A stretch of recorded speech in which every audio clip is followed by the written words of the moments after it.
진짜 전문가들의 수익률 배틀 프로그램 주식 빅리그 시작합니다. 안녕하세요, 고은별입니다. 이번 주 잭슨홀 미팅을 앞두고 있습니다. 이 잭슨홀 미팅에 제롬 파월 연준 의장이 참석하는데요. 9월 FOMC 회의에서 과연 어떠한 스탠스를 내비칠지 그 힌트를 들을 수 있는 시간이기 때문에 시장은 파월 의장의 입을 주목을 할 것으로 보입니다. 이에 대한 경계감이 보이고 있습니다만 간밤 미국 증시에서 엔비디아, 테슬라의 강세로 기술주들이 상승하며 마감했죠. 이에 대한 훈풍 국내 증시까지 이어지고 있습니다. 이 시각 흐름 함께 확인해 보겠습니다. 양시장 모두 다 빨간불 그리고 있습니다. 유가증권 시장 0.3% 그리고 코스닥 같은 경우에는 0.5%가량의 상승력을 보여주고 있습니다. 시가총액 상위 기업을 중심으로 해서 매기세가 이어지고 있는 가운데 유가증권 시장 같은 경우에는 지난 16일 무너졌던 121선은 돌파하지 못하고 상승폭을 다소 반납하고 있는 상황입니다. 지금 지수는 빨간불을 그리고는 있습니다만 일부 종목으로 수급이 몰리면서 상승 종목이 더 적다는 점 참고해 보셔야겠습니다. 이 시각 수급 상황 함께 확인해 보겠습니다. 유가증권 시장의 수급이 명확하지는 않습니다. 외국인 같은 경우에는 매도의 폭을 점점 줄이고 있는 상황이고요. 기관 같은 경우에는 400억 원가량의 매도가 집계가 되고 있습니다만 금융투자 중심의 매도세고요. 연기금은 담고 있는 상황입니다. 이렇게 매매 동향을 보더라도 수급 주체가 불확실한 가운데 시장은 명확한 상승 모멘텀 그리고 하락에 대한 그런 리스크가 좀 부재한 상황입니다. 다음으로는 코스닥 매매 동향도 함께 확인해 보시죠. 네, 코스닥 같은 경우에도 외국인이 매도의 폭을 다소 좁히고 있는 상황입니다. 200억 원가량을 던지고 있고요. 기관 같은 경우에는 1,000억 원가량의 순매도가 집계가 되고 있습니다. 외국인과 기관이 오늘은 코스닥에서 IT 업종을 중심으로 매도를 하고 있습니다. 오늘 국내 증시 상승력을 보여주고 있는 기업들은요, 글로벌 이슈가 연계가 되어 있는 기업들인데요. 이 시각 특징주 함께 확인해 보시죠. 네, 가장 먼저 살펴보겠습니다. 오염수 관련주들이 일제히 강세를 보이고 있습니다. 일본 정부가 후쿠시마 제1원자력 발전소의 오염수 방류를 이르면 24일 배출을 시작하겠다라고 공식화를 했습니다. 이로 인해 오염수 관련 기업들이 들썩이고 있는데요. 후쿠시마 제1원전 오염수 같은 경우에는 134만 톤으로 지금 추정이 되고 있고요. 방류를 시작하게 된다면 30년 동안 방류를 해야 된다고 합니다. 오늘 가장 먼저 움직였던 거는요. 소금 관련 기업들 그리고 육계 관련 기업들이 개장 직후에 탄력을 받았고요. 그 후에 수산물 테마 이와 함께 방사능의 그 수치를 측정할 수 있는 기술력을 갖고 있는 기업들까지 매기세가 확산되고 있는 모습입니다. 다음 특징주도 함께 확인해 보시죠. 엔비디아 분풍으로 반도체 관련 기업들이 들썩이고 있습니다. 엔비디아가 간밤에 8%가량의 강세를 보이면서 마감을 했죠. 2분기 매출액이 좋을 것이다라는 기대감 속에 매기세가 이어진 건데요. 이에 대한 훈풍이 국내 증시까지 이어지고 있습니다. 반도체 관련 기업 물론이고요. AI로 인해서 엔비디아가 실력이 좋을 것이다라는 분석이 나오면서 AI 관련 기업들 들썩이고 있습니다. 오늘 비트코인 같은 경우에는 27% 급격한 상승세 나오고 있고요. XM 같은 경우에도 20%가 넘는 오름세가 집계가 되고 있습니다. 마지막 특징주 함께 확인해 보겠습니다. 네, 2차 전지 관련 기업들도 오늘 매기세가 이어지고 있습니다. 미국 정부가 중국의 신장의 강제 노동 대상자, 이로 인해 수출을 금지하는 제한을 확대했다라는 소식이 들려왔습니다. 전기차 배터리는 물론이고요. 강철과 같은 그리고 타이어와 같은 자동차 부품 전체적으로 조금 더 확대가 됐다라는 소식에 반사이익에 대한 기대감이 국내 증시로 이어지고 있습니다. 이와 함께 테슬라가 간밤에 7%가량의 오름세로 마감을 했죠. 미국의 투자사 베어드가 추천 종목으로 테슬라를 선택한 게 그 영향을 미친 건데요. 이에 대한 훈풍이 국내 증시까지 이어지면서 오늘 에코프로가 오후장까지 힘이 좋습니다. 8%가 넘는 상승세를 보여주면서 126만 원 선도 돌파하는 데 성공을 했습니다. 네, 우리 증시 2차 전지 관련주 반도체 중심을 해서 오늘 시장이 조금 상승이 나와주긴 있습니다만 상승의 모멘텀이 부재한 상황이 연일 이어지고 있습니다. 이러한 시장 속에 우리는 어떠한 전략을 잡아야 될까요? 주식 빅리그를 통해 알아가 보시길 바랍니다. 그럼 지금 시작합니다.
네, 주식 빅리그 리그 핫이슈 시간부터 이어가 보겠습니다. 오늘 이 시간은 진이 인베스트먼트의 강태공 전문가와 함께합니다. 안녕하세요. 예, 안녕하세요. 네, 반갑습니다.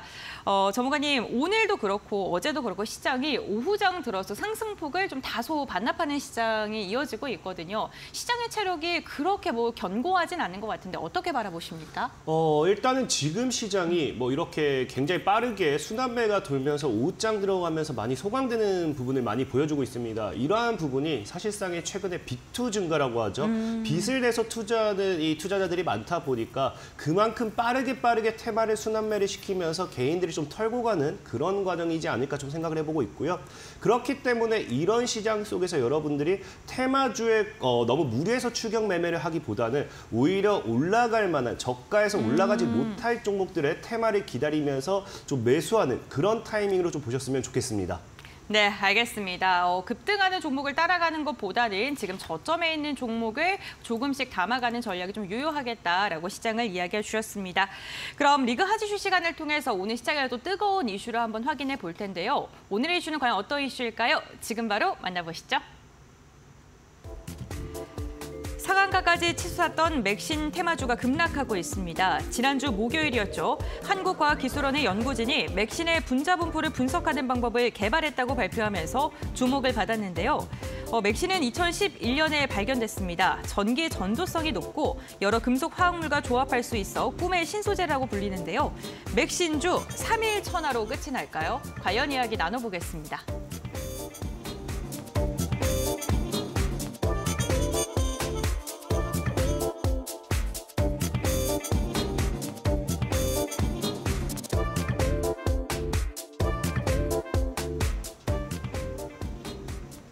네, 상온 초전도체 다음 타자로 주목을 받았던 맥신주가 오늘은 급락을 하고 있습니다. 일부 종목으로는 하한가까지도 지금 포착이 되고 있는 모습인데요. 앞서서 강태공 전문가님께서 말씀해 주셨다시피 시장의 테마성이 너무 빨라요. 네, 정말 대응하기가 쉽지 않은 시장인데요. 맥신 관련주 이 3일 천하로 끝이 날까요? 일단 저는 사실 3일 천하로는 끝나지 않을 것 같다라고 좀 말씀을 드리고 싶어요. 분명한 거는 이것이 당장 내일 간다, 모레 간다라고 이게 확정적으로 여러분들에게 이야기할 수 있는 건 아무것도 없습니다. 하지만 이것이 초전도체와 우리가 다르게 볼 수 있는 건 무엇이냐? 초전도체 같은 경우는 애초에 상온에서 이런 것을 이제 초전도체성을 발현하는 그런 기술이 있다 없다, 그러니까 실체가 있다 없다를 가지고서 공방을 하면서 이거는 초전도체가 아니다라는 결론과 함께 무너지기 시작했던 거고요. 이 앞에 이제 말씀드렸던 맥신 같은 경우는 실질적으로 어떻습니까? 2011년도부터 이것이 이미 발견됐어요. 이 물질 자체, 세라믹 물질 자체가 이미 발견이 됐던 것이고요.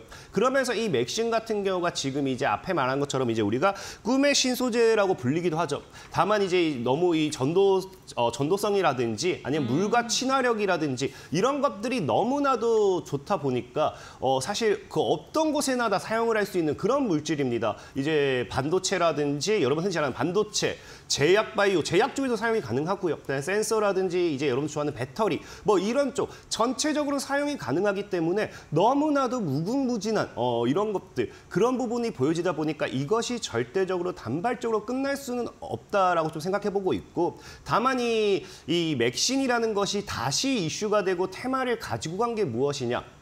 원래는 이 맥신이라는 것 자체가 분자라든지 이런 것들이 구조가 너무 복잡합니다. 그러면서 균일하게 우리가 반도체에 사용하기 위해서 똑같은 규모의 똑같은 분자 구조를 가지고서 아니면 제약이라든지 배터리에 사용하기 위해서 이 필요한 이 기술에 사용하기 위한 이 구조, 분자 구조라든지 이런 것들을 똑같게 이거를 계속해서 생산하는 것이 사실은 불가능했어요. 그러다 보니까 뭐한다? 상용화가 불가능했다라는 건데, 이번에 맥신이라는 것이 다시 이슈가 되는 이유가 무엇이냐고 하면은 이것을 똑같은 품질로서 균일하게 이제 분자 구조까지 완벽하게 생산할 수 있는 그런 것들에 대한 기술이 이제 개발이 되기 시작합니다. 그러다 보니까 어떻게 돼요? 이것이 상용화에 대한 기대. 그러니까 지금 이 맥신이라는 것이 초전도체를 발견했다가 아니라 이것을 이번에 상용화를 시킬 수 있는 기술을 개발했다라는 겁니다. 그렇다고 해서 바로 상용화 되진 못하겠죠.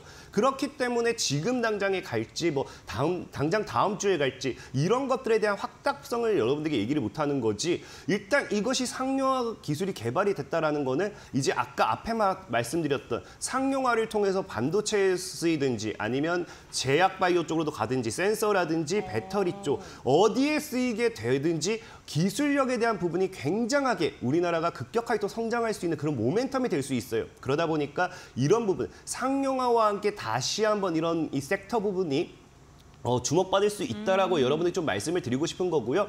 또 그리고 제가 3일 천하로 끝나지 않을 것 같다라고 이야기한 게 무엇이냐고 하면은 초전도체는 계속해서 얘기한 게 이제 실체가 있다 없다 뭐 이런 것들의 공방이었다고 하면은 이 맥신이라는 거는 실체가 있는 부분이잖아요. 근데 중요한 건 이제 우리가 꿈의 신소재라고 한다고 하면은 여러분들이 이제 많이 들어보셨을지 모르겠지만 보통 딱 두 가지를 찍습니다. 우리가 이 소재 중에서 보는 게 첫 번째가 그래핀이고요. 두 번째가 이번에 이제 이야기가 나오는 맥신이에요. 그래서 이 그래핀과 맥신을 놓고 봤을 때 이 꿈의 신소재로서 이 두 가지가 굉장히 많은 과학자들이 상용화시키고 싶어하고 뭐 그런 부분이 큽니다. 하지만 우리가 이 전도성이라든지 이런 것들을 봤을 때 그래핀보다 상위 호환, 더 이제 우수한 성질을 가지고 있는 게 맥신이에요. 그러다 보니까 아무래도 이 여러분들이 과거에 지금 그래핀이 상용화가 되지 못했죠. 그럼에도 과거에 그래핀 상용화 기대감으로써 그래핀 관련 수혜주들이 움직였던 적이 있어요. 그 당시가 언제였냐고 하면요. 2019년 9일제지라는 종목을 여러분들이 좀 기억을 하실지 모르겠습니다. 차트를 우리가 한번 간단하게 보고 갈게요. 네. 이제 9일제지라는 종목이 지금은 아쉽게 이제 거래 정지가 됐습니다. 거래 정지가 됐는데 이 9일제지 역시도 여러분들이 처음에는 수소라는 테마를 먼저 가지고 갔죠. 그래서 수소차라는 관련 모멘텀으로 2017년도 300원까지 갔던 종목이에요. 지금 300원에 있던 종목이 1000원대, 800원, 900원까지 갔다가 그래핀이라는 모멘텀을 가지고서 어떻게 했습니까? 그래핀이라는 모멘텀을 가지고서 다이렉트로 8배 이상 상승을 시켰어요. 그러니까 이런 꿈의 신소재 그래핀이라는 테마, 사실 그래핀도 상용화가 되지 못했지만 실체는 있는 겁니다. 실체는 있고 상용화되지 못했을 뿐이지만 지금도 상용화가 안 됐어요. 그래핀 상용화 기대감으로서 뭐 했다? 8, 9배가 올라갔기 때문에 지금 맥신 역시도 오히려 그래핀 상위 호환이라고 한다고 하면은 그래핀보다도 더 우수한 성질을 보유하고 있다라고 하면은 더 갔으면 가야지 못 갈 수는 없다라 좀 생각해보고 있고요. 그리고 지금 이 테마주들의 움직임, 이 맥신이라는 것이 3일 만에 끝날 것인가 말 것인가를 놓고 이야기를 한다라고 하면은 이 테마주에 대한 부분에 대해서 우리가 생각해 볼 수 있는 게 뭐냐고 하면은 늘 패턴이라는 거예요. 테마주는 다이렉트로 급등을 하게 되면 어떻게 됩니까? 거래 정지라든지 단기 과열 완화 장치 이런 것들이 걸리게 되어 있어요. 그러다 보니까 다이렉트로 급등하는 종목들도 있긴 하겠지만 멀리 가는 종목들, 그러니까 내가 단발성으로 끝낼 게 아니라고 하면 오히려 조정이라는 게 나와주게 됩니다. 그런 조정이 나와주게 된다라고 하면은 하락을 하는 거는 어쩔 수 없는 거예요. 그래서 9일제지 같은 경우도 보면은 그 그래핀 신소재로 지금 제가 800% 올랐다 얘기했잖아요. 그래핀 신소재라는 이슈가 맨 처음 생겼을 때 보면은 역시도 어떻습니까? 상한가를 갖다가 급등했지만 그 다음 날 어떻다? 보면은 마이너스 25% 갭 떴던 게 거의 보합 아래로 마이너스까지 빠졌습니다. 그렇다는 건 사실상 갭 이후에 하락폭이 25%, 6%가 된다 볼 수 있는 거고요. 그 다음에 다시 상한가를 말면서 급등하면서 올리는 모습들이 포착이 돼요. 그다음에 9일제지가 아니라 하더라도 우리가 보통 테마성으로서 많이 보는 게 정부 정책 관련 모멘텀의 종목이겠죠.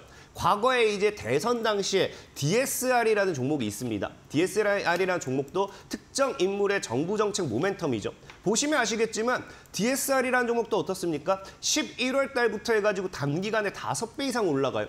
5배 이상 올라가는데 보통의 테마 종목들이 어떻게 하느냐. 꼭 두 번째 된 날에 세 번째 급등에서 많이 말썽을 일으켜요. 보면은 이 당시에도 상한가를 갔지만 다이렉트로 다음 날에 급락이 나오는 게 보이죠. 급락이 나오면서 다시 한번 점진적인 상승을 가지고 가는. 그러면서 최근에 이슈가 됐던 모멘텀 중에 초전도체 역시 동일합니다. 제가 최근에 방송에서도 저가 매수의 기회로 볼 수 있다라고 얘기했던 것 중에서 파워로직스라는 종목을 여러분들이 기억하실지 모르겠어요. 파워로직스 같은 경우도 어떤 식이었습니까? 보면 아시겠지만 꼭 3일째죠. 상한가 3, 4일째 되니까 다음날 하한가가 나와요. 하한가가 나와주면서 다시 어떻게 된다? 다음날 상한가를 기록을 하면서 단기간에 다시 끌어올리는 모습. 그러니까 이게 맥신이라는 종목이 사실 오늘 뭐 초전도체처럼 맞다 아니다 이런 이슈를 가지고서 하한가를 갔다라고 하면은 이거는 이슈의 소멸, 재료의 부재 뭐 이런 악재로 보셔야 되지만 맥신 관련돼 있는 모멘텀의 종목들이 하락을 하는 경우를 봤을 때 뭐 맥신과 관련이 없다 이런 뭐 기업의 발표 때문에 하락하는 경우도 있어요. 하지만 그게 아니라고 한다라고 하면은 지금은 뭐예요? 이 초전도체처럼 따로 악재가 있는 게 아닙니다. 악재가 있는 것도 아니기 때문에 오히려 기술의 실차가 있는 것이고요. 상용화가 가능해졌다라고 하면은 앞으로 상용화와 함께 성장할 수 있는 그런 모멘텀의 종목들을 여러분들이 오히려 저가에 매수할 수 있는 기회가 될 수도 있겠다라고 좀 말씀을 드리면서 저는 맥신 끝나지 않을 거다. 다만 내일 갈지 모레 갈지를 우리가 맞추지 못할 뿐이지 적어도 지속적인 상승 모멘텀으로서 현재 주식시장에 남아 있을 거다라고 말씀을 좀 드리겠습니다. 네, 알겠습니다. 상온 초전도체와는 조금 다르다. 실체 유무가 아닌 이 상용화의 여부에 따라 좀 달라질 것이다 라면서 맥신에 대해서 이야기해 주셨는데 저가 매수가 유효한 시점이다. 그리고 지금 조정을 받을 때 담는 것도 괜찮다라고 이야기해 주셨어요. 사실 저는 초전도체 지금 차트를 봤는데 좀 무서웠거든요. 네. 그럼 전문가님께서 보시기에 어떠한 종목들이 그나마 좀 눈여겨볼 만한지 몇 가지 종목 좀 추려볼까요? 일단 몇 가지 종목을 추려볼 건데 네. 여러분들이 좀 아셨으면 좋겠는 게 초전도체와 다르기 때문에 지금 이 상용화라고 했잖아요. 그러니까 상용화를 통해서 이제 앞으로 어떠한 성장할 수 있는 업종 거기에 대한 부분에 대해서 좀 눈여겨보셨으면 좋겠다 생각을 네. 하면서 오늘 종목을 좀 소개시켜 드리겠습니다. 알겠습니다. 첫 번째 종목은 이제 나노라는 종목이에요. 나노라는 종목이고요. 사실 나노는 이제 뭐 상용화와는 상관은 없지만 이 나노 같은 경우도 이제 티타늄 관련돼 있는 부분의 모멘텀으로서 좀 최근에 급등을 했죠.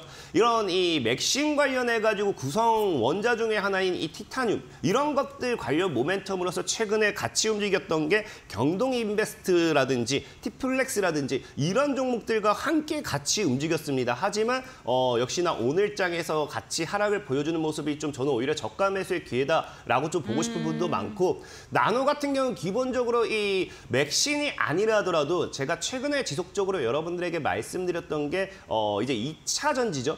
2차 전지 관련주들이 상승을 하고 나서 이것들이 죽을 때 실질적인 실적 모멘텀 이런 것들이 자동차 부품 수혜주 관련해서 여러분들이 또 한번 눈여겨봐야 된다라고 분명히 말씀을 드렸습니다. 이런 나노 같은 경우는요. 스페인 쪽으로서 이 자동차 부품 관련 공장을 가지고 있고요. 자, 그러다 보니까 과거에 테슬라가 뭐한다. 이 자동차 부품 쪽으로도 투자를 하겠다. 이런 이야기가 나왔을 때도 움직였던 기업이에요. 그러다 보니까 사실상의 제가 보는 관점은 뭐 이게 자동차 부품으로도 움직일 수 있지 않을까 좀 말씀을 드리고 싶고 제일 중요한 거는 저는 차트 맹신자라고도 말씀드렸죠. 그러니까 나노라는 종목이 일단 차트를 본다라고 하면은 초전도체와는 좀 달라요. 지금 차트 자체가 애매해 일단 올라간 게 없다라고 좀 볼 수 있고 최근에 일봉상 패턴을 본다 하더라도 지금 이제 우리가 이런 구간을 저항이라고 하죠. 최근에 이제 저항대를 맞고 돌파하지 못했고 돌파를 했습니다. 다만 오늘장에 다시 무너지긴 했지만 이 돌파를 뭐를 통해서 했습니까? 이제 이 맥신이라는 모멘텀이라서 돌파를 시켜버리면서 매물을 소화했기 때문에 이 매물 소화한 거래보다 오히려 이 지금 조정 나온 거래가 덜 나왔어요. 그러면 이거는 개인을 털어주는 남은 물량을 좀 빨아들이는 거래이지 않을까 좀 생각을 해봅니다. 자, 그러면서 월봉상 차트를 우리가 봤을 때 굉장히 메리트 있다라고 또 볼 수 있는 게 뭐냐고 하면은 이 월봉상 하락 추세를 뭐한다? 돌파를 하죠. 월봉상 하락 추세대를 돌파하면서 지금 이제 바닥을 다지는 늘 말하지만 이런 삼각 수렴을 끝내는 자리가 강한 상방이 되었던지 강한 하방이 되었던지 이 주가의 변동성을 가지고는 모멘텀이 분명히 나와주면서 하나 나와줄 거라 말씀을 드렸어요. 자, 그러면서 이제 꾸준하게 우상향을 돌리다가 최근에 뭐한다? 그 다음 저항이겠죠? 우리가 보통 주가의 레벨업을 한다라는 거는 지지, 저항, 점진적인 저항대를 뚫고 소화하면서 우상향하는 걸 봐야 되는 건데 나노 같은 경우도 지금 이제 주가의 레벨업 자리가 2,000원대를 뚫냐 못 뚫냐입니다. 이 구간대에서 지금 이 지지 저항 구간대에서 물량 한번 소화를 시켜주고 꼬리를 달고 다시 올라가는 상승을 기대해 볼 수 있기 때문에 지금 자리에서 제가 봤을 때는 1,000원대를 1,200원 정도만 크게 이탈하지 않는다 하더라도 이 하방으로 꼬리를 달아줄 때는 1,500원 아래에서 1,200 이 정도 만약에 저가 분할 매수 구간을 여러분들이 잘 줍는다라고 하면은 이제 이 맥신이 아니라 하더라도 분명히 어떠한 모멘텀을 가지고서 상승을 할 확률이 굉장히 높다라는 것을 차트가 그렇게 만들고 있기 때문에 한번 관심 있게 보시면 좋겠다라고 말씀을 드리겠습니다.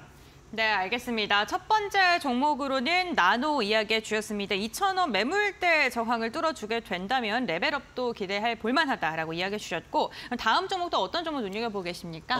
트루윈이라는 종목을 좀 소개를 시켜드리고 싶어요. 이 네. 트루윈 같은 경우는 사실 우리가 뭐 2차 전지도 그렇고 초전도체도 그렇고 어떠한 기술이 나오게 된다라고 하면은 그 기술 관련되어 있는 기업의 첫 번째는 지분을 보유하고 있다고 하면 다이렉트로 날아가게 됩니다. 근데 이 지분을 보유하지 않았을 땐 그 다음에 무엇을 보느냐? 부품을 납품을 한다든지 이제 그 기술을 어떤 기술을 그 기업에 개발, 협력을 하게 된다든지 이런 것들이 강한 상승 모멘텀으로 작용해서 관련 수혜주를 엮이게 되어 있어요. 근데 트루인 같은 경우는 사실상에 아직 맥신 관련 수혜주다 이런 거를 우리가 볼 수 있는 게 단 하나도 없습니다. 단 하나도 없는데 그래도 아까 앞서 말씀드린 것처럼 상용화와 함께 이슈가 될 수 있는 게 뭐냐고 하면요. 트루인이 과거에 나노 종합 기술원과 이제 산하 협력을 하게 됩니다. 근데 이 어떤 부분에 대해서 협력을 하게 되냐고 하면요. 나노 종합 기술원이 이제 3년 전부터인가요? 맥신을 기반으로 한 무엇을 만든다? 고출력 슈퍼 커패시터를 개발을 해요. 그러다 보니까 맥신이 상용화가 되었을 때 상용화되는 과정에서 거기에 대한 모멘텀을 부각을 받는다라고 하면은 나노종합 기술원과 뭐예요? 이 산하 협력 개발이라는 것이 모멘텀이 돼가지고 분명히 상승할 수 있는 또 하나의 모멘텀이 되지 않을까 좀 말씀을 드리고 싶고요. 기본적으로 또 트루인 같은 경우는 이제 이게 아니라도 모멘텀이 굉장히 많습니다. 우리가 자율주행차 관련되어 있는 이게 이제 미래차죠. 자율주행차도 반드시 앞으로 추가적인 성장을 더 해나가야 되는 과정이라 생각하는데 그런 핵심 부품, 센서를 개발한다든지 아니면 이제 원전 아니면 이제 원전 제거 양자 분자 등 굉장히 다양한 쪽으로서 모멘텀 이슈가 될 만한 것들이 많아요. 그러다 보니까 트루인은 사실 어디에 엮어도 엮는 대로 갈 수 있는 종목이지 않을까 좀 생각을 해보고 있고요. 자, 이제 월봉상 우리가 차트를 본다 하더라도 사실 트루인 같은 경우는 지금 이제 나노와는 좀 다르게 하방 추세를 당장에 돌파했다. 이런 것들은 없습니다. 하지만 지금 자리가 어떤 자리다. 이제 저가에서 기술적인 반등을 노려볼 수 있는 자리다. 라고 좀 말씀을 드리면서 2,000원대를 깨지 않는다라고 하면 여유롭게 한번 분할 매수 포지션 잡으셔도 괜찮겠다. 말씀을 좀 드리겠습니다. 네, 알겠습니다. 두 번째 기업으로 트루인 알아봤고요. 마지막 종목 한 종목 더 들어보겠습니다. 조금 짧게 부탁드릴게요. 나인테크를 좀 설명을 드릴게요. 나인테크 같은 경우는 사실상 빠르게 설명을 드리다 보니까 말하지 않아도 이 종목이 뭐다. 그냥 이 맥신 관련 수혜주다. 차트만 보면 이미 아실 거예요. 상한가 다 무너지는 모습이 나와줍니다. 그러다 보니까 맥신 관련되는 모멘텀의 수혜주 중에서 빠질 때 매수의 기회를 좀 노려보셨으면 좋겠다. 좀 말씀을 드리고 싶고요. 또 중요한 거는 이 기업이 지금 이제 차트를 잠시 한번 보여드린다라고 하면은 지금 하한가를 가지 않겠다는 강한 의지의 표현을 하고 있죠. 그러다 보니까 이런 구간대에서 꼬리를 잘 지켜줬을 때 지금 추가적으로 갭을 메꾼다 하더라도 4,000원 정도대를 지켜낸다라고 하면은 이 기술적인 반등 저항 구간의 저가 매수라고 하죠. 이제 저항대 돌파 이후에 안착하고 날릴 수 있는 이제 기술적인 반등 구간에 오히려 조정 구간에서 매수할 수 있는 기회다라고 좀 말씀을 드리면서 나인테크 소개 마무리하도록 하겠습니다. 알겠습니다. 나인테크까지 세 가지 종목 이야기를 들어봤습니다. 오늘 강태공 전문가님과 함께 다양한 종목 이야기 나누고 있는데요. 투자 판단의 참고 자료이고요. 투자에 대한 선택 시청자에게 있다는 점, 신중한 투자해 주셔야 된다는 점 당부의 말씀 전해드리겠습니다. 오늘 도움 말씀 주신 강태공 전문가와는 여기서 마무리하도록 하겠습니다. 오늘 말씀 감사드립니다. 감사합니다.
네, 이 종목 살까 말까 시간입니다. 오늘장 특징주 정리하고요. 앞으로 더 갈 종목인지 이제는 상승부를 멈출지 이에 대한 전문가의 의견을 들어보는 시간입니다. 오늘 이 시간 헤르메스탁의 김시은 팀장과 함께합니다. 안녕하세요. 네, 안녕하세요. 네, 반갑습니다. 오늘도 세 가지 종목에 대한 투자 의견 들어볼 텐데요. 먼저 첫 번째 종목부터 확인해 보시죠. 네, 이 종목 살까 말까 첫 번째 종목입니다.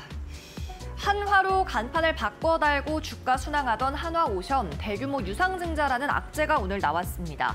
다른 조선사들에 비해서 수주가 부진함에도 불구하고 간판 바꿔 달기에 대한 기대감으로 계속해서 시세를 많이 냈는데 오늘은 급락을 하고 있습니다. 구 대우조선해양에서 한화오션으로 인수된 지 석 달 만에 추진되는 유상증자가 되겠고요. 오늘 2조 5천억 원 규모의 대규모 유상증자를 추진 중이라는 보도가 나왔습니다. 이는 시가총액의 30%에 육박하는 대규모라고 볼 수 있습니다. 여기에 더해서 한화 계열사들도 유상증자에 참여할 것을 검토하고 있어서 이 대규모 자금 조달이라는 부분을 투자자들이 악재로 받아들이면서 계열사 주가까지 좀 끌어내리는 부분이 확인이 됐습니다. 이렇게 확보한 유상증자 자금은 부채 상환 또는 신규 투자 등에 쓰일 것으로 거론이 되고 있는데요. 오늘 35,000원 선이 이탈할 때마다 저점 매수세가 유입이 되는 모습 확인이 됐습니다. 한화오션 과연 저가 매수의 기회일지 아니면 탈출의 신호일지 전문가 통해서 정확하게 확인해 보시죠. 네, 오늘 가장 먼저 살펴볼 종목은 한화오션입니다. 현재 구간에는 5%가량의 낙폭을 보여주고 있는 기업이기도 한데요. 이 종목 고일지 스탑일지 한번 들어보겠습니다. 네, 고 의견 드리겠습니다. 네, 그 의견 제시해 주셨는데 그럼 투자 포인트 들어볼까요? 그 전거래일에 유상증자에 대한 가능성, 그러니까 뉴스가 좀 나오면서 시간외에서 빠졌음에도 불구하고 오늘 버텨주고 있습니다. 네. 빨간불을 그리면서 버텨주고 있다는 점에서 굉장히 긍정적이라고 보여지고 있는데 오늘 또 그런 풍문에 대해서 회사가 공시를 내놨습니다. 유상증자 방안을 포함해서 신사업 투자 자금 등의 조달 방안을 다양하게 검토하고 있지만 아직 확정된 바는 없다. 이 부분에 대해서 유상증자는 검토를 하고 있긴 하지만 아직까지 확정이 되지 않았기 때문에 조금 뭐 유상증자에 대한 가능성에 대해서만 좀 생각을 해보시면 좋을 것 같고요. 다만 수급적으로 봤을 때 10거래일 연속 기관 쪽에서 매도를 한 모습이 보여졌더라고요. 그 부분에 있어서 기관 쪽에서는 유상증자에 대한 가능성을 어느 정도 알고 있지 않았나라는 의심을 좀 하고 있었는데 실제로 주가가 이렇게 많이 빠졌으면 오히려 더 잘 된 일이 아닌가 싶습니다. 왜냐하면 이미 유상증자에 대한 가능성이 노출이 되었고 그리고 유상증자를 하는 이유 자체가 부채가 너무 많고 이 자금을 들여와서 신규 사업에 점점 투자를 하기 위해서이다 보니까 사실상 그 부분에 있어서 단기적으로는 악재이지만 중기적으로 봤을 때는 성장할 수 있는 여력이 굉장히 많기 때문에 이런 점들을 고려를 했을 때 이번 리스크가 노출이 되었음에도 불구하고 견조하게 버틴 것이 아닌가 싶습니다. 그거에 따라서 한화오션 같은 경우에는 저는 저점 매수 관점에서도 충분히 접근해도 좋다라고 의견을 드리도록 하겠고 실제로 산업의 모멘텀이라든지 방향성도 굉장히 좋습니다. 조선업 같은 경우에는 뭐 일부 피크아웃에 대한 우려도 나오고 있긴 하지만 지표가 굉장히 좋게 나오고 있거든요. 실제로 삼성중공업을 비롯해서 뭐 몇몇 기업 같은 경우에는 2분기 흑자 전환을 계속 진행하고 있고 하반기부터는 대다수의 조선산업 같은 경우에는 흑자 전환을 다시 달성할 것으로 기대하고 있어서 한화오션의 경우에도 하반기부터 흑자 전환에 대한 기대감이 있습니다. 물론 2분기 실적은 좀 부진한 모습을 보여줬지만 하반기 그리고 내년 상반기에 대한 실적 기대감이 있기 때문에 충분히 기대를 해보셔도 좋을 것 같다는 의견 드려보도록 하겠고 아무래도 그 부분에 있어서 신조성과도 계속 높게 나오고 있고 네.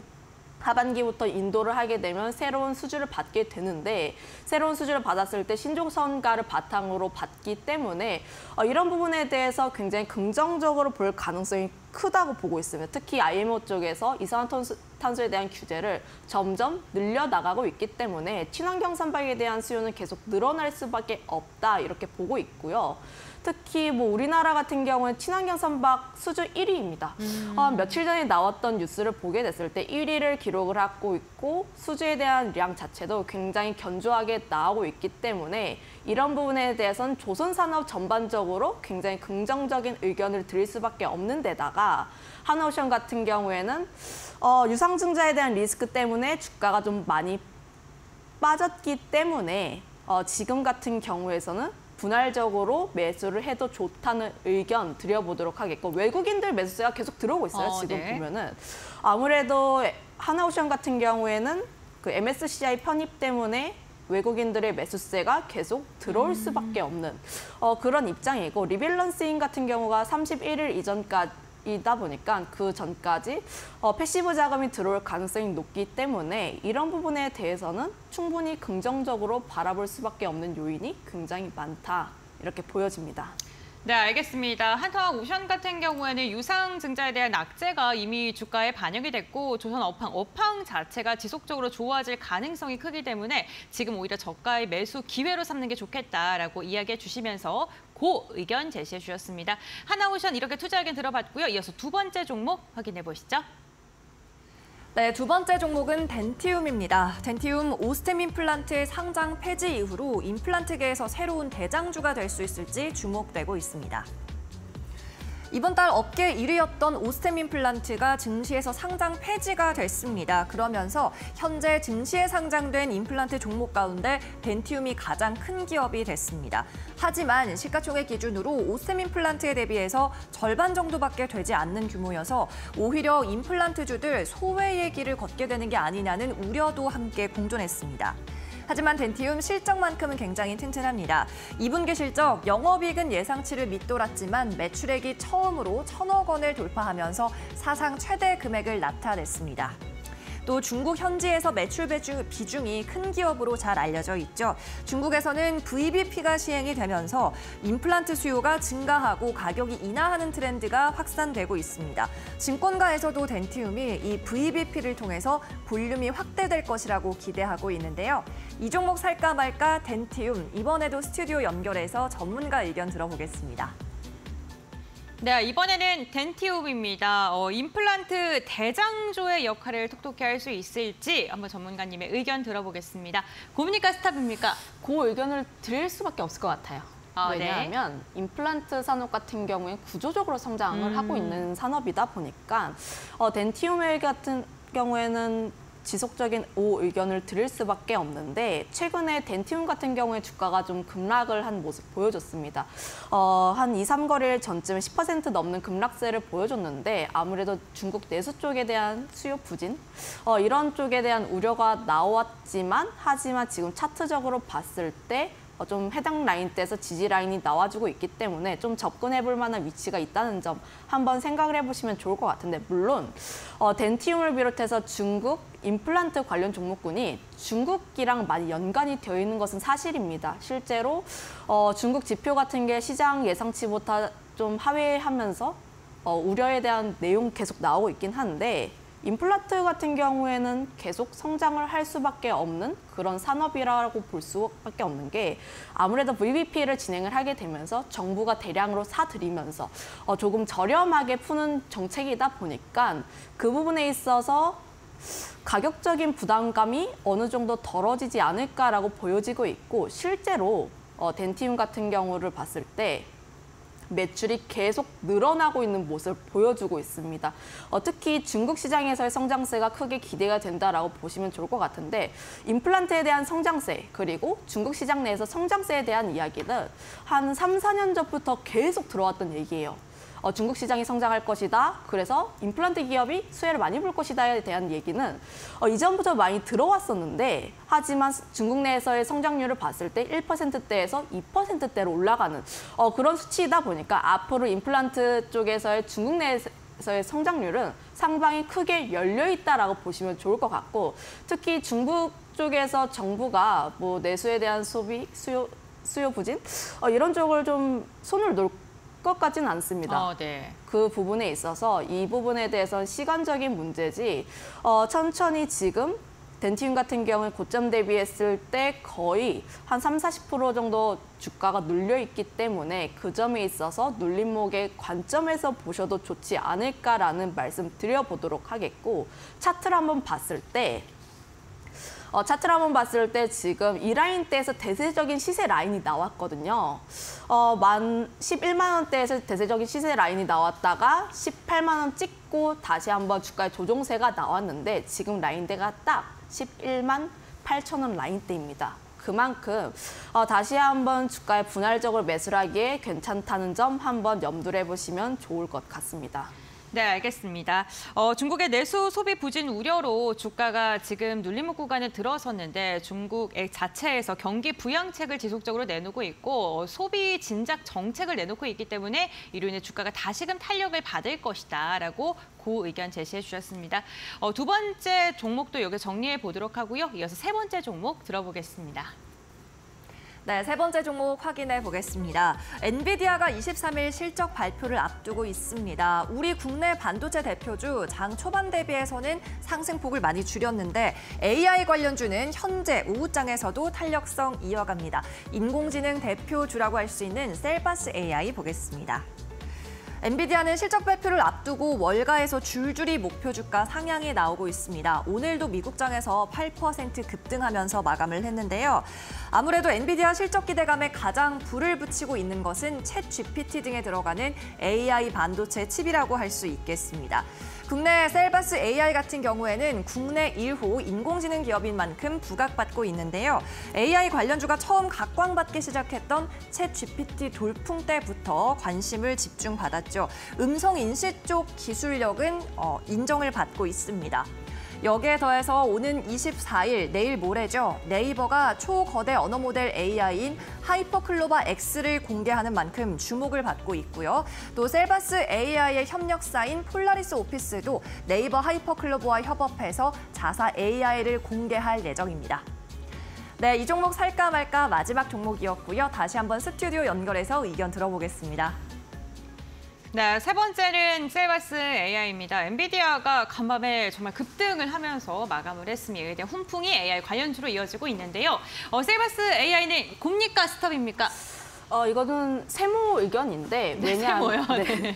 지금 네. 당장 접근을 하기보다는 네. 네이버 하이퍼클로버 X에 대한 관련주이다 보니까 하이퍼클로버 X가 공개가 됐을 때 조금 주가의 흐름을 살펴본 다음에 접근을 해도 늦진 않았다 이렇게 판단을 하고 있거든요. 물론 네. 24일이 네이버에서도 그렇고 엔비디아도 그렇고 굉장히 중요한 날입니다. AI 쪽에서 강할 수밖에 없는데 엔비디아 쪽이 더 강할 것이라고 판단을 하고 있고 엔비디아 쪽을 보게 된다면 소프트웨어 쪽, 플랫폼 쪽보다는 반도체 쪽을 보시는 게 더 맞을 것 같다는 생각을 하고 있고 특히 뭐 네이버 하이퍼클로버 X 같은 경우에는 지난 상반기보다 기대감이 굉장히 많이 나왔고 최근 한 달 이내에 AI 섹터 소프트웨어 쪽에 대한 시세 흐름이 많이 나왔어요. 그거에 따라서 기대감은 이미 주가에 선 반영이 된 흐름이 있기 때문에 실제로 지금 같은 경우에는 기대감 때문에 단기적인 트레이딩적으로는 접근이 가능하지만 오히려 네이버 하이퍼클로버 X가 공개가 된 다음에 세론 뉴스로 적용이 될 가능성이 있기 때문에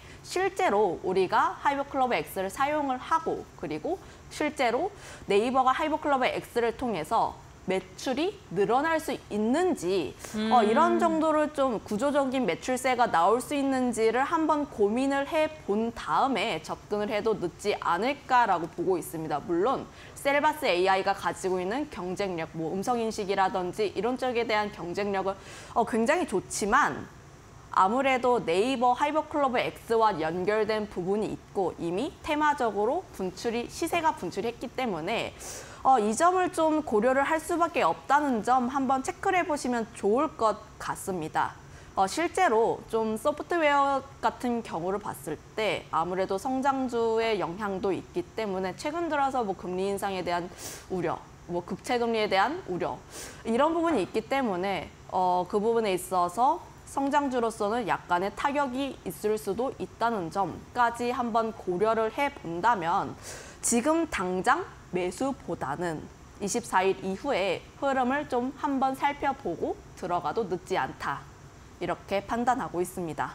네, 알겠습니다. 셀바스 AI 세 번째 종목으로 투자 의견 들어봤습니다. 스탑 의견 제시해 주셨고요. 지금 이야기 나눠본 세 가지 종목 다시 한번 정리해 드리고요. 저희는 리그 레벨업 시간으로 돌아오겠습니다.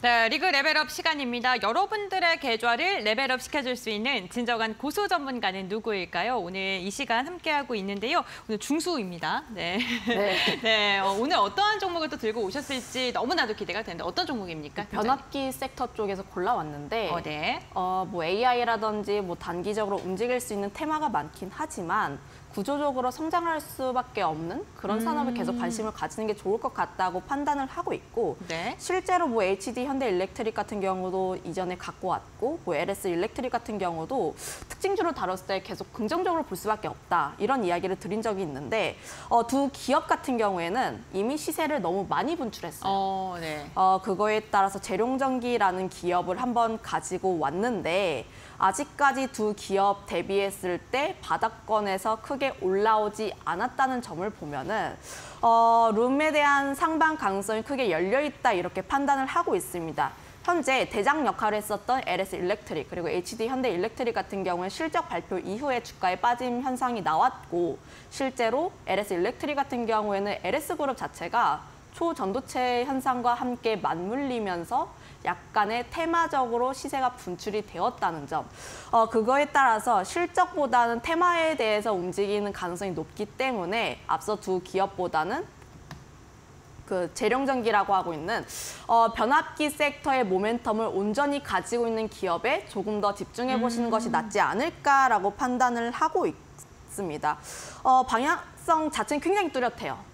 변압기 산업 같은 경우에는 지속해서 성장할 수밖에 없는 그런 산업이라고 보시면 좋을 것 같은데 특히 변압기 같은 경우에는 미국 쪽에 대한 수출량이 굉장히 크게 많이 나오고 있고 미국 같은 경우에 인프라 투자라든지 뭐 노후화된 변압기라든지 뭐 신재생 에너지 아무래도 신재생 에너지를 전달하기 위해선 에너지를 전환을 해서 전기를 전달하기 위해선 변압기가 굉장히 필수적으로 사용을 하고 있는데 그 부분에 있어서 아직까지 인프라가 부족하기 때문에 변압기 같은 경우에는 계속해서 늘어날 수밖에 없는 그런 상황이라고 보시면 좋을 것 같습니다. 실제로 변압기 산업 같은 경우에는 1분기 실적 좋았고 2분기 실적은 더 좋았습니다. 그 부분에 따라서 재룡전기 같은 경우는 반기 매출을 봤을 때 누적으로는 3배 그리고 당기순이익 같은 경우에는 전년 대비했을 때 10,000배 넘게 성장하고 있는 모습 보여주고 있기 때문에 실제로 실적주로 봐도 굉장히 충분하다는 점을 한번 인지를 해보시면 좋을 것 같습니다. 특히 뭐 선박용 제품이라든지 그 부분에 대해서도 수주 흐름이 굉장히 양호하게 나오고 있는 모습 그리고 배당 성향 같은 경우에도 20%이기 때문에 이런 부분에 있어서 21년 대비했을 때 22년 같은 경우에 3배 정도 증가한 흐름을 보여주고 있어서 이런 전반적인 부분에서 봤을 때도 산업 같은 경우에도 방향성이 굉장히 뚜렷하게 나오고 있고 개별 기업단의 모멘텀으로 봤을 때 특히 실적단을 봤을 때도 크게 증가하고 있는 모습 그리고 배당 성향이라든지 이런 부분을 봤을 때 주주 친화적인 정책을 보면은 이렇게 좋은 기업이 또 있을까 싶습니다. 차트적으로 한번 봤을 때 꾸준하게 우상향 추세 그리면서 올라가는 모습을 보여주고 있고 재룡전기라는 기업이 뭐 우리가 아는 뭐 초전도체라든지 AI 테마라든지 그런 테마는 아니에요. 하지만 소리 소문 없이 조용히 올라가고 있다는 점에 한번 주목을 해보시면 좋을 것 같고 이평선 자체가 정배열 그리면서 뚜렷하게 올라가고 있는 모습 보여주고 있기 때문에 보통 정배열을 그리면서 올라갈 때는 추세적인 상승이 가능하다, 좀 더 높다 이렇게 판단을 하고 있어서 매수가 같은 경우에는 종가에 접근을 해보시면 좋을 것 같고 목표가는 3만 원, 그리고 손절가는 21,700원 정도로 20선 라인대 부근 제시하겠습니다. 네, 알겠습니다. 재룡 전기를 들고 와 주셨고요. 목표가 3만 원, 그리고 손절가 21,700원 선으로 언급을 해주셨습니다. 가격 라인 잘 참고하셔서 투자 판단 세우시는데 도움이 되셨으면 좋겠습니다. 지금 역사적 고점 부근에서 거래가 지금 진행이 되고 있는데 과연 신고가를 지속적으로 돌파할 수 있을지, 김시인 팀장님께서는 신 이상의 칭호를 가져갈 수 있을지 이 부분도 집중해 주시면 좋을 것 같습니다. 오늘 이 시간 함께하신 김시인 팀장님과는 여기서 마무리하도록 하겠습니다. 오늘 말씀 감사드립니다. 자, 주식 빅리그 저희가 준비한 소식은 여기까지입니다. 오늘 양 시장의 상승폭이 전반적으로 오후장 갈수록 둔화되는 흐름 이어지고 있습니다. 유가증권 시장 0.13% 오름세, 그리고 코스닥 같은 경우에 0.5%가량의 상승력을 보여주고 있습니다만 시초가 대비는 상승폭을 다소 반납하면서 음봉으로 이어지고 있는 상황이고요. 다만 수급적인 측면에서 긍정적인 부분은요. 외국인이 지금 거래소와 코스닥에서 지금 순매수로 전환했고 선물 시장에서도 순매수가 집계가 되고 있다는 점이고요. 기관 같은 경우는 거래소, 코스닥, 양시장에서 모두 다 팔자 행렬을 이어가고 있습니다. 금융투자가 집중적으로 매도하고 있고 연기금 같은 경우에는 담고 있다는 점 참고해 보시면 좋을 것 같습니다. 시가총액 상위 기업들도 함께 확인을 해보도록 하겠습니다. 오늘 시총 상위 기업들 대형주를 중심으로 수급이 이어지면서 좀 견조한 움직임이 나타났었는데 삼성전자, SK하이닉스가 결국에는 하락으로 전환을 한 모습입니다. 2차 전지 관련 기업들은 여전히 좋은 흐름 있다는 점 참고해 보시면 좋을 것 같습니다. 네, 주식빅리그 저희가 준비한 소식은 여기까지입니다. 오후장 그리고 마감장까지 이데일리 TV와 함께 하시면서 현명한 투자 전략 세워보시길 바랍니다. 오늘 끝까지 함께해 주셔서 진심으로 감사드립니다.